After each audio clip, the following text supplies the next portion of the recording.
أعوذ بالله من الشيطان الرجيم بسم الله الرحمن الرحيم ما أصابك من حسنة فمن الله وما أصابك من سيئة فمن نفسك وأرسلناك للناس رسولا وكفى بالله شهيدا من يطع الرسول فقد أطاع الله ومن تولى فما أرسلناك عليهم حفيظا ويقولون طاعة فإذا برزوا من عندك بيت طائفة منهم غير الذي تقول والله يكتب ما يبيتون فأعرض عنهم وتوكل على الله وكفى بالله وكيلا.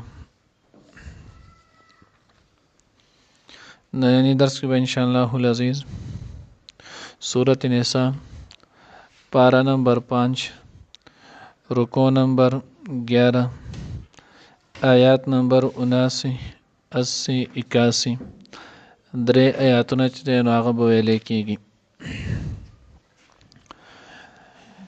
دا هم د ماقبل آیات په شانتي چې نو دی چې مخکې کې دی نو هغه منافقانو دا خبره وکړله چې کله مصیبت څه تکلیف برالو نو بیا به د الله پیغمبر او صحابه کرام رضوان الله تعالی اجمعین ته نسبت کو چې دا الیاذ بالله ستاسو د وجې نه موږ په دې مصیبت کې ګیر شو. نو دلته وس الله جل جلاله چې نو هغه ذکر کوي ما اصابک من حسنه فمن الله، تاسو ته چې کم نیکی کم نعمت دار رسي نو دا محض د الله پاک پر رحم سر رسي. ځکه انسان ته چې سوره هم چې نو هغه نیکی بلای نعمت دا ملاویږي نو دا محض د الله پاک په رحم سره کېږي، که هغه دنیاوي وي او که دیني. او بیا خصوصا دیني کې دا د الله پاک چې نو هغه توفیق انسان سره شامل حال شي چې الله رب العزت دغه انسان له د نیک عمل چې نو هغه توفیق ورکړي. ځکه ویل کېږي چې کله تاسو ته د نیک عمل توفیق میلاو شولو نو په دې باندې د الله پاک شکر ادا کړئ. ولې که چېرته الله پاک د دغه توفیق شامل حال نه وي نو بیا به نو هغه د غنیمت ته خو ته نشوې رسېدی. او دنیا تجربه هم د مونږ وګورو، ډېر خلک چې نو هغه دا غواړي چې ما 5 وخته مونځ هم کولی، ما ګیرم پرېښودی، زه په اعمال صالح هم رالی، خو هغه شانتې چې نو هغه نه کېږي نه. الله پاک توفیق چې نو هغه سره نه شامله. نو ځکه الله وی ما اصابک من حسنة فمن الله وما اصابک من سیئة فمن نفسک، او څه چې ورسېدل تاسو ته د بدۍ نه فمن نفسک نو هغه ستاسو د نفس د طرف نه دي. نو مخکې آیات کې تیر شول قل ووایه کل من عند الله، دا ټول د الله د طرفه دي، که افعال د خیر دي او که د شر دي، که ښه دي که نعمتونه دي او که نو تکلیفونه دي، دا ټول د الله د طرفه دي. اوس دلته الله پاک په دې آیت کې فرمایي فمن سیئات فمن نفسک. د منافقان ته وایي که تاسو ته دا کم تکلیف سره رسي نو دا ستاسو چې نو هغه د نفس د وجې نه ستاسو د وجې نه تاسو ته رسي. نو موږ مخکې ویلو یو وجه چې نو هغه دا ده چې د انسان قسم له چې نو هغه پکې دخل دی. څنګه پرون موږ ویلو چې معتزله چې نو هغه دا خبره کوي چې خالق د خیر هغه الله دی او خالق د شر چې نو هغه انسان دی، او قدرې چې نو هغه انسان دی چې نو هغه د افعال خپل افعال په خپل خالق دی. نو مونږ وایي چې انسان دی د خپل افعال خالق نه دی، خالق الله پاک دی. البته انسان صرف کاسب دی، کون کې چې دی نو هغه انسان دی. نو دی چې دا غلط کارونه په خپل اختیار په خپل کسب سره کوي نو الله یې په دقې نیسي. ځکه الله فرمایي ظهر الفساد فی البر والبحر بما کسبت ایدی الناس. نو کسب دا د انسان دی او پیدا کون کې داغه الله پاک دی. په شر کې د ټولو نه بدترین شر چې نو هغه شیطان دی. و شیطان چا پیدا کړي؟ الله پیدا کړي. د شیطان په لمسه نو انسان په خپل مرزي چې نو هغه چلیږي. لکه څنګه مخکې برام شي شیطان ورته وایي چې فلا تلومونی ولکن لوموا انفسکم، ما ملامت کوي خپل ځانونه ملامت کوي، ما خو صرف تاسو ته چې نو اشاره وکړه او تاسو زما په نقش قدم په زما په طریقه روان شوي، نو تاسو ته چې د الله پیغمبر وي او الله پاک د تینو پاغي ولې نه چلی دی.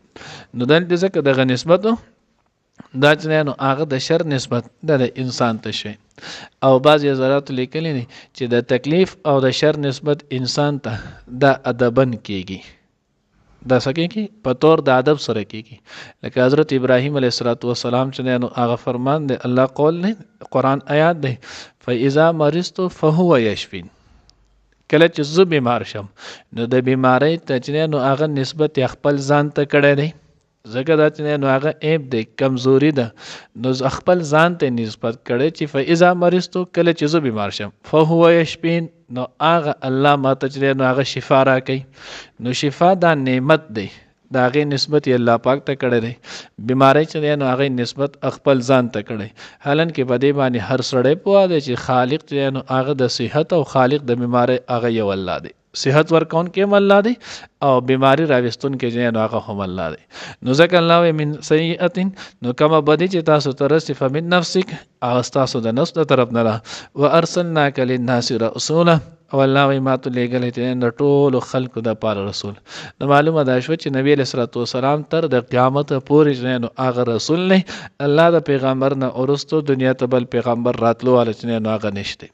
الله پیغمبر ته الله پاک چې نو هغه ټولې دنیا خاص د عربو دپاره نه بلکې د تمامې دنیا دپاره الله رب العزت پیغمبر چې نبي علیه صلات وسلام پیغمبر جوړ کړی او رالیږلی، او انسانانو نه بلکې فیریانو دپاره هم. صورت جن او داسې ډېر شي چې نو هغه دی پای باندې دلیل نه چې هغوی ټولو ته پیغمبر علیه صلات وسلام چې نو هغه دعوت ورکړو او د نبي علیه صلات وسلام په دعوت سره چې نو ایمان راوړو. وکفا بالله شهیدا، او کافی دی الله پاک چې نو هغه ګواه. نو یو بعضې وایي کفا بالله شهیدا، ای کفا بالله کفا الله بتبلیغک شهیدا، الله رب العزت ستا په دغه پیغام رسولو په دغه کلمه رسولو باندې ګواه دی چې تا نو هغه د رسالت حق ادا کړی دی، تا چې نو هغه د رسالت د خلکو رسولی دی. وکفا بالله شهیدا، الله رب العزت چې نو هغه کافی دی ګواه. ځکه څوک چې ښه او بد کوي نو دا ټول د الله پاک چې نو هغه وړاندې دي، د الله نه څه شی چې نو هغه پټ او پناه چې نو هغه نشته. الله رب العزت په دې هر شیز باندې چې نو هغه ګواه دی، الله پاک به حاضر او ناظر دی. الله رب العزت چې نو هغه د مخې ته دی. من یطع الرسول فقد اطاع الله، څوک چې نو هغه حکم ومني د الله د پیغمبر فقد اطاع الله، نو د انسان چې نو د الله پاک اطاعت وکړلو. څوک راته چې نو هغه جمعې کې مونږ ویلو الله پیغمبر فرمایي زما ټول امتیان کل امتی یدخلون الجنه، زما به ټول امتیان چې نو هغه جنت ته ځي سوا چې نو هغه چا انکار وکړو الا من ابه. صحابه فرمایل قالو یا رسول الله من یأبه، انکار به څوک کې د جنت د تلو نه. نبی علیه الصلوة والسلام من اطاعنی دخل الجنه ومن عصانی فقد ابه، چا چې زما اطاعت وکړو دی به چې نو جنت ته ځي، چا زما نافرماني وکړله دا سړی چې نو هغه به جنت ته نه ځي، د جنت د تلو نه انکار وکړو. نو لیکلی دی وایي چې نو هغه د حضور علیه الصلوة والسلام اتباع دا په دوه قسمه ده. یو چې نو هغه حکمونه دي چې په هغې کې د نبي علیه الصلوة والسلام چې نو هغه حکم کړی سنت طریقې حکم یې کړی په طور د شرعیت سره، کم کارونه کم قول کم فعل چې د الله د پیغمبر چې نو هغه د شریعت د دین په اعتبار سره وي او د دغه الله پیغمبر حکم هم کړی، نو دې ته ویل کېږي سنت مؤکده. د دې باندې چې نو عمل کول لازم دي، د دې په ترک سره سړی چې نو هغه ګنهګارېږي. او دویم چې نو هغه د الله پیغمبر چې نو بعضې کارونه کړي دي چې نو هغه طبي طور باندې چې نو هغه کم کارونه یې کړي دي، نو دې ته ویلی کېږي مستحب سنن الهدى سنت زائده. دې ته چې نو هغه دقه ویلی کېږي. لکه مثال په طور کې سر منګزول نو خی طرف نه شروع کول، په کمیس اغوستل خی طرف نه چې نو شروع کول، پیزار پخپو کول نو خی طرف نه چې نو کول، په لاره تلل خی طرف نه چې نو کول. دې ته ویلی کېږي سنن الهدى، دې ته ویلی کېږي طبي امور، یا د حضور علیه صلات وسلام فقر فاقه خوښول طبي طور باندې چې نو هغه ولو. د الله پیغمبر چې نو هغه د وربشو ډوډۍ خوړل طبي طور باندې چې نو هغه دا ولو. د الله پیغمبر چې نو هغه نرمه بستر نه استعمالول طبي طور باندې دا ول. نو کم چې دغه سنت دی نو په دغه سنتو باندې چې نو عمل کول دا د نورانیت سیوا کېدلو چې نو هغه علامت دی. او که څوک په عمل ونه کې نو ګرف پې نشته ګناه پې نشته، ځکه دې ته چې نو هغه سنت زوایده او مستحب ویلی کېږي. کم چې د الله پیغمبر کم اعمال کم افعال کم اقوال هغې چې نو هغه دیني طور باندې کړي نو د دغې پابندي بیا په دې باندې چې نو عمل کول دا لازم دي، دا چې نو هغه واجب دي، دا چې نو هغه کولی شي. لکه اوس مثال په طور کې ټوپۍ د الله پیغمبر چې نو هغه په سر کړي سرتوره ګرځیدل چې نو هغه خلاف سنت دی. خو اوس ټوپۍ که څنګه ټوپۍ د دې چې نو هغه دا نشته بس د علاقې متعلق چې چا څنګه مې خو چې سر پټي لکه اوس خلک ډېر خلک دا قوري ټوپۍ په سره مونږ پښتنو په علاقې کې چې نو هغه د پکول هم رواج دی. نو اوس د دې باندې دا نشي یو سړی ویلی چې پکول په سر کړی دا چې نو هغه بدعت دی. ولی دا چې نو هغه طبیعي طور باندې سنت دی سر پټول چې نو هغه دی. جامې چې نو هغه بیا دقه اوس جامې چې نو هغه پټکې پټول دا بیا سنت مؤکده چې نو هغه خلاف دی. دا بیا په دغه سړی ګناهګاریږي. نو بهرحال الله وایي من یطع الرسول فقد اطاع الله. چا چې د الله د پیغمبر اطاعت وکړو دا سړی چې نو هغه د الله پاک اطاعت وکړلو. ومن تولى فما ارسلناك عليهم حفيظا. الله وی چې نو روګردانی وکړه مخ واړو ته موږ په هغوی باندې نگران او نهګبان چې نو هغه نه لیږلی.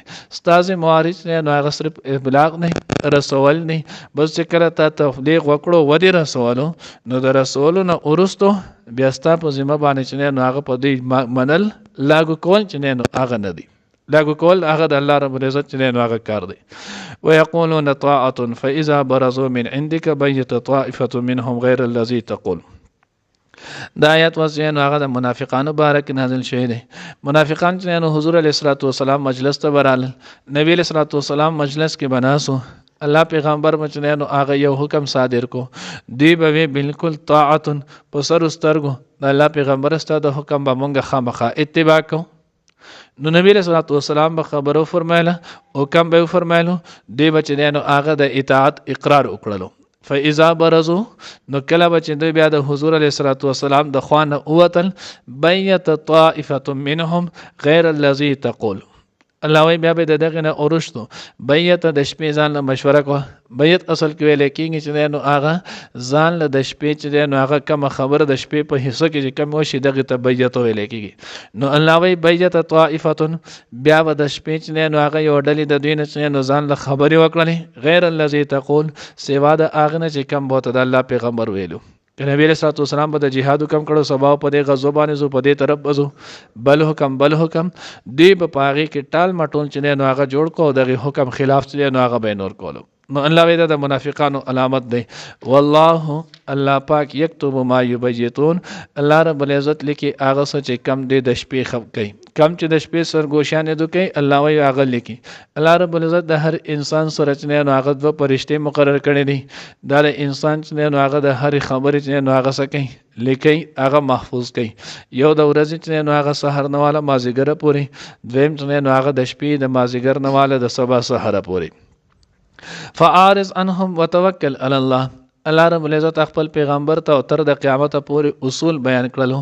نو هغه اصول نه یو اصل داري الله وی په خپل کار کې چې کله تو حق او سچ نو د دې چې نو هغه د غیروګردانۍ ته د دې چې نو هغه د مینس کې رکاوټ جوړ دی یا د دې لپاره چې دوم کمی هلې باندې جوړي د دې خبرو پروا چې نو هغه مساته دینه چې نو چشم پوشي کوه او خپل کار باندې چې نو هغه کامزن اوسېږه خپل مقصود طرف ته چې نو هغه مخکې کېږه او د الله په ذات باندې توکل کوه الله به چې نو هغه کافي کېږي. الله بهترین چې نو هغه کارساز دی. نو ځکه الله وی فاعرض عنهم بس مخ واړو د دینه وتوکل علی الله او توکل کو په الله پاک باندې وکفا بالله وکیلا او کافی دی الله پاک چې نو هغه کارساز الله چې نو هغه بهترین کارساز دی. چې په الله دې توکل وکړو الله به دې هر کار چې نو هغه برابر کی. الله دې موږ ته دغه شان صحیح عقیده نصیب کړي. ما اصابك اغس چې ورسېدل تا ته من حسنات د نعمتنا فمن الله نو هغه د الله د طرف نه دی. وما اصابك واغس چې ورسېدل تا ته من سیئه لبدینا فمن نفسك نو دا غستا د نفس د طرف نه دی. وارسلناك للناس او مونږ لېږلې تو د خلکو د پاره رسول پیغمبر. وکفا بالله شهیدا او کافی دی الله پاک گواه. من یطع الرسول څوک چې حکم ومني تابعداري وکړي د پیغمبر فقد اطاع الله پس بېشک هغه حکم ومنلو د الله. ومن تولى او څوک چې مخ واړی فما ارسلناک نو نه لېږلی مونږ تو علیهم په هغوی باندې حفیظا نګران. ویقولون او وایي هغوی طاعت چې مونږ ومنلو تابعداري ته فاذا برزو بیا هر کله چې اوزه من عندك استاد خوانه بیتن د شپې مشورې کوي طائفه یو ډله منهم د دینه غیر الذي سوا د اغنه تقول چې تی وایي والله الله پاک یكتب لکی با اغه سيبیتون چې د شپې مشورې کوي فاعرض عنهم پس مخواړو د دین او توکل او توکل کو علی الله په الله باندې وکفا بالله وکیلا او کافی دی الله پاک کارسازو ما اصابك من حسنات ناغس چې ورسېدل ته د نیکین نعمت نه فمن الله نو هغه د الله د طرف نه دی وما اصابك واسه چې ورسېدل ته من سیئه د تکلیف نه فمن نفسك نو استا د نفس د طرف نه دی وارسلناك للناس رسولا او مونږ لېږلې ته د خلکو د پاره پیغمبر وکفا بالله وکیل وکفا بالله شهیدا او کافی دی الله پاک گواه من يطع الرسول فقد اطاع الله چې تابعداري کړه د رسول نو یقینا هغه تابعداري وکړه د الله ومن تولى او څوک چې مخواړي فما ارسلناک علیهم حفیظا نه لېږلې موږ ته په هغوی باندې حفیظ نگرانو ويقولون طاعت هغوی وایي چې موږ اطاعت کو خبره مرو فاذا برزوا بیا هر کله چې اوزه من عندك استاد خوانه بیت نشپه تیری طائفه یو ډله منهم د دوی نه غیر الذي سوا د هغې خلاف د هغې تقول چې تاسو ویلي دي والله الله پاک یكتب لکی ما اغه سيبیتون چې د شپې مشورې کوي فاعرض عنهم پس مخواړو د دین او توکل او توکل کو علی الله په الله باندې وکفا بالله او کافی دی الله پاک وکیلا کارساز